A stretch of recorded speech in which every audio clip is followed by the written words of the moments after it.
여러분 안녕하세요. 전산회계 1급 실무편 네 번째 시간이 되겠습니다. 이번 시간에 배울 내용은 전기분 재무상태표가 되겠습니다.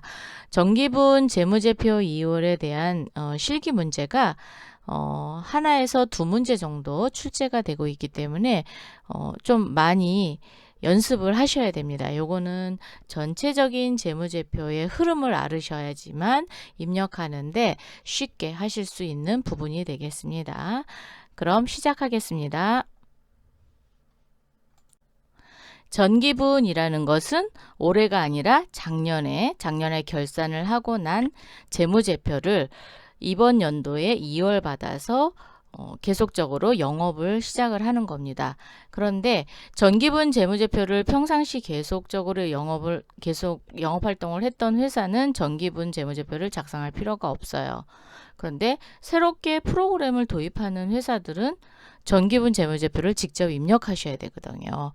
그럴 때 활용하시는 방법이 되겠습니다.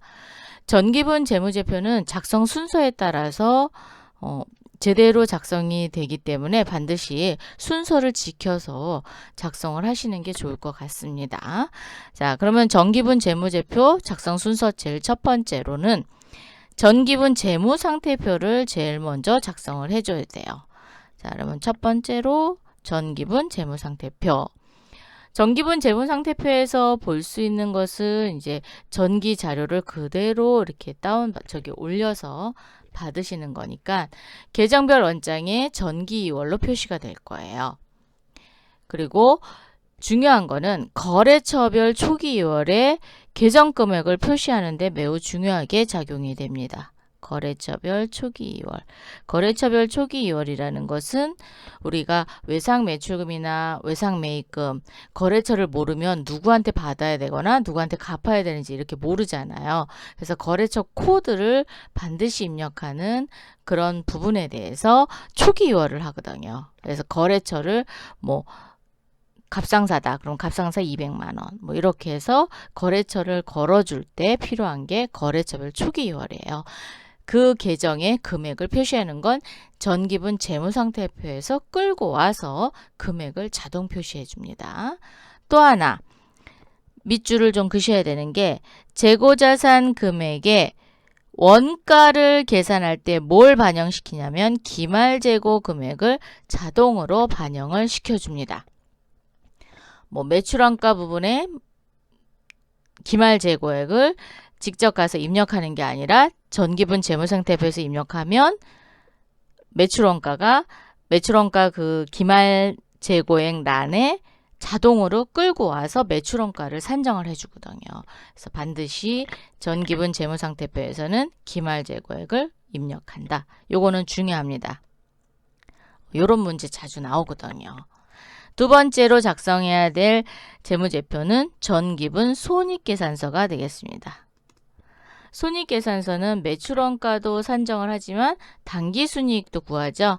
그래서 재무상태표의 재고자산 금액을 자동으로 반영을 받아서 상품 매출원가인 경우에는 기말상품 재고액을 자동으로 받고요. 제품 매출원가인 경우에는 기말제품 재고액을 자동으로 반영을 받습니다. 그리고 나서 손익계산서를 완성하게 되면 당기순이익이 발생이 됩니다. 제품 매출원가를 구하기 위해서는 당기 제품 제조 원가를 또 구해야 되잖아요. 그거는 전기분 원가 명세서가 되겠습니다. 그래서 세 번째 전기분 원가 명세서를 작성을 합니다. 이때 재무상태표의 재고자산 금액이 자동 반영되는 게 아마 원재료 그리고 제공품 이렇게 아마 될 거예요. 원재료비의 기말 원재료를 자동 반영하고 기말 제공품 재고액을 자동 반영한다. 이렇게 돼 있죠. 그래서 재무상태표가 그만큼 중요한 거예요. 재무상태표에서 기록이 안 되면 원가명세서가 완성이 안 되는 거죠. 그리고 나서 이제 네 번째로 작성하는 게 이익잉여금 처분계산서인데 전기분입니다. 어디서 끌고 오느냐? 손익계산서에 요 당기순이익을 이렇게 끌어옵니다. 손익계산서에 당기순이익을 자동으로 반영시켜서 전기분 이익잉여금 처분계산서가 완성이 되는 거예요. 그래서 요 순서대로 저희도 실습을 해보도록 하겠습니다. 실습 문제 보겠습니다. 주식회사 아이나라의 전기분 재무상태표는 다음과 같아. 전기분 재무상태표 메뉴에 입력하시오 라고 했습니다. 자, 재무상태표 그리고 몇 년 몇 월 며칠 현재라고 되어 있죠. 작년 거입니다. 그리고 아이나라, 자, 회사명이 있고 통화 표시가 되어 있습니다. 그래서 원 단위로 되어 있고요. 자산, 유동자산, 당좌자산은 항목이죠. 항목. 그래서 직접 입력하는 게 아니에요. 계정 과목만 입력을 하는 겁니다. 어디부터? 현금부터. 현금부터 입력을 할 거고요. 그런데 외상매출금은 왼쪽에 되어 있고 오른쪽에도 금액이 있어요. 자, 요거는 순장부 금액이 되겠습니다. 그래서 입력하실 때는 왼쪽 거를 입력하셔야 돼요. 그리고 대손충당금은 차감 계정이에요. 그래서 이렇게 가로로 되어 있죠. 가로로 되어 있다는 건 차변에다 입력하면 빼기 하겠다라는 겁니다. 즉 마이너스. 그렇기 때문에 외상매출금에서 대손충당금을 뺀 게 순장부 금액이거든요. 그래서 뺀 금액이 3,495만 원 이렇게 되는 거예요. 그러면 대손충당금이 여기도 있고 받으러 온 밑에도 있네요. 그럼 서로 계정 과목이 서로 달라요. 어떻게 다르냐? 외상매출금 바로 밑에 있는 대손충당금은 외상매출금이 108번인가 그래요. 그러면 바로 밑에 있는 계정 과목을 쓰도록 서로 약속을 했거든요. 그래서 외상매출금의 대손충당금은 109번이 될 거고요. 받으러 오면 110번입니다. 그러다 보면 받으러 오면 대손충당금은 111번에 아마 기록이 될 거예요. 요거는 또 입력하시면서 또 설명을 또 해드리도록 할게요. 자, 그리고 재고자산도 항목이니까 입력하지 않고, 자, 제품, 원재료, 제공품이 있어요. 이게 이제 기말 재고액이 된다라는 거죠. 이게 기말 재고액이 됩니다. 그래서 재무상태표에서 입력을 하면 손익계산서나 원가명세서에서 끌어다가 사용을 한다라는 거죠. 부채에 입력을 하고 그 다음에 자본금 이렇게 입력을 해주시면 되고요. 여기도 저기 이어서 또 있지요. 자, 유형자산에 보면은 감가상각누계액이 있어요. 감가상각누계액도 건물 다음 번호로 감가상각누계액을 잡으시면 됩니다. 그리고 또 하나, 여기 미처분 이익잉여금이라고 있는데 이 미처분 이익잉여금은 미처분 이익잉여금으로 입력하는 게 아니라 2월 이익잉여금이라고 입력하는 겁니다. 여기 2월 이익잉여금, 2월 이익잉여금. 그거는 제가 프로그램에서 설명을 다시 해드릴 거예요. 왜 2월 이익잉여금이라고 입력을 하느냐, 미처분 이익잉여금이라고 입력을 해도 되는데, 근데 2월 이익잉여금이라고 입력을 하셔야 되고요. 퇴직급여 충당 부채라고 있습니다. 퇴직급여 충당 부채는 생산직과 사무직을 서로 구분해서 입력을 한번 해보도록 할 거예요. 자, 그러면 프로그램으로 오셔서 이제 입력할 화면을 만들어 놓도록 하겠습니다. 프로그램에 보시면 전기분 재무제표 첫 번째로 이렇게 되어 있죠. 순서대로 하시면 돼요. 그리고 거래처별 초기월도 여기 있습니다. 그래서 전기분 재무제표는 순서대로 입력한다라는 거 잊지 마시고요. 전기분 재무상태표 클릭하겠습니다.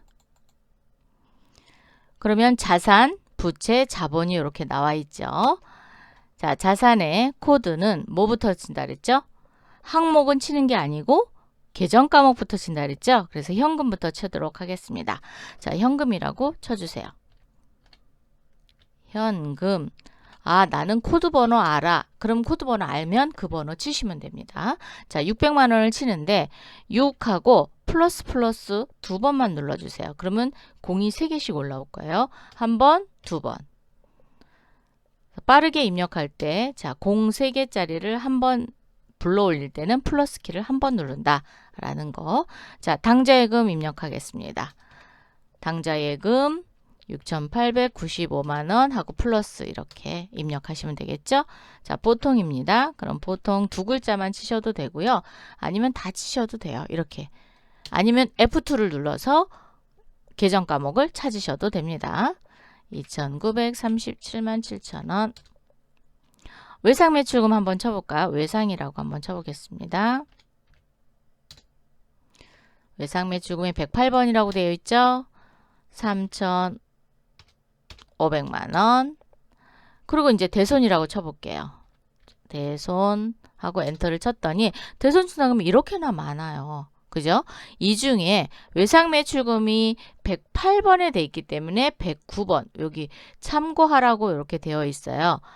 그렇기 때문에 외상 매출금은 109번. 항상 자기 자산의 바로 밑에 있는 걸 쓰는 겁니다. 이건 서로 약속한 거예요.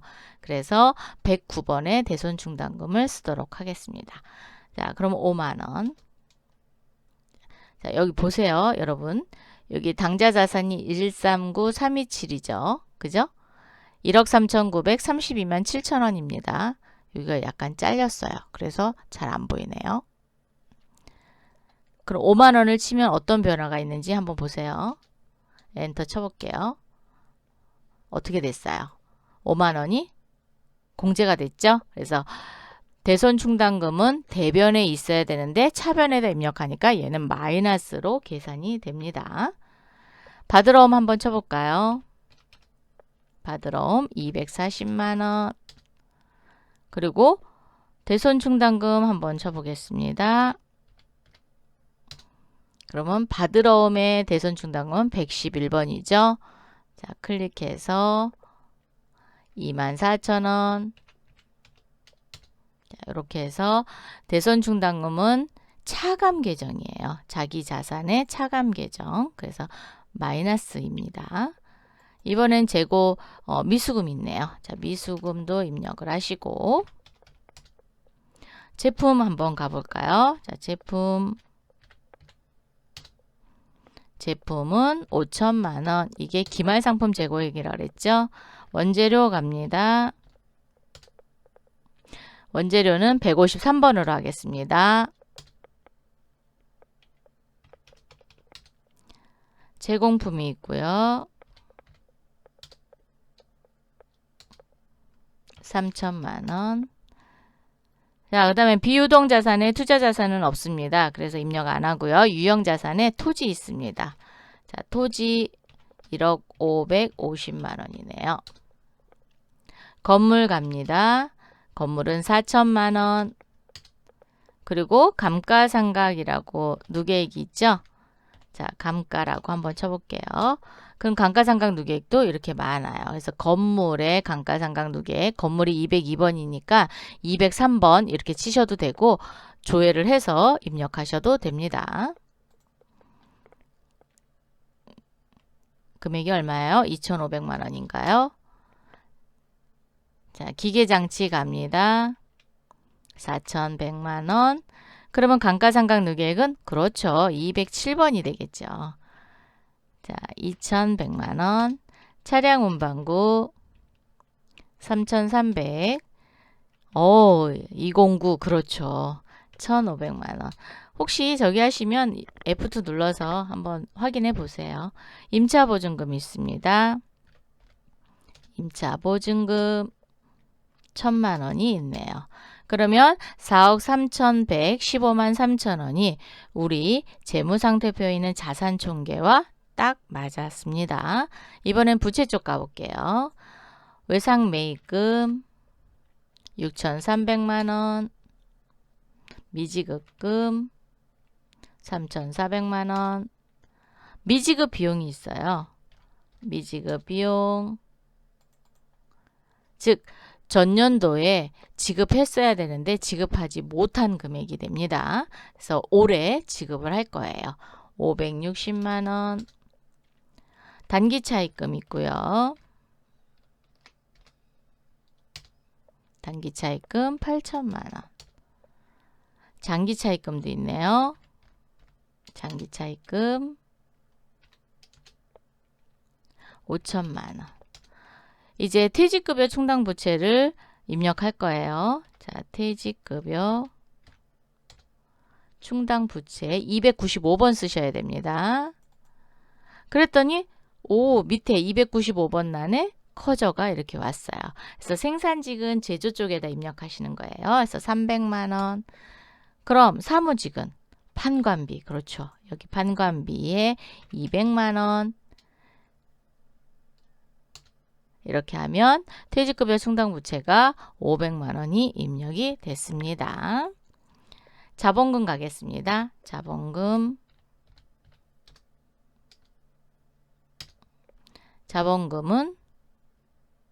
1억 4,700이네요. 그리고 이익준비금이 있습니다.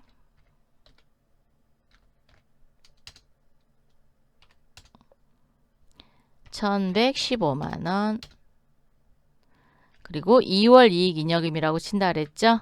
자, 2월 이익잉여금 3,540만 3천원. 자, 여러분이 여기서 이제 조심해야 될 게 미처분 이익잉여금은 2월 이익잉여금으로 입력을 하고 퇴직급여 충당 부채는 밑에 제조 부분과 판관비를 구분해서 입력을 한다.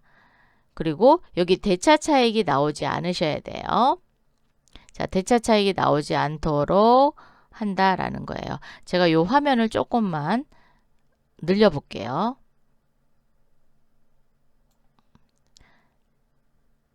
자, 여기 대차 차익이 나오지 않아야 됩니다.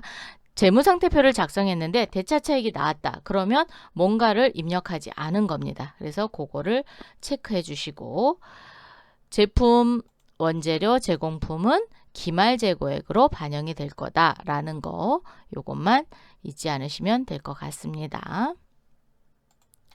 이렇게 해서 전기분 재무상태표를 입력해 봤습니다. 다음 시간에 또 만나요. 감사합니다.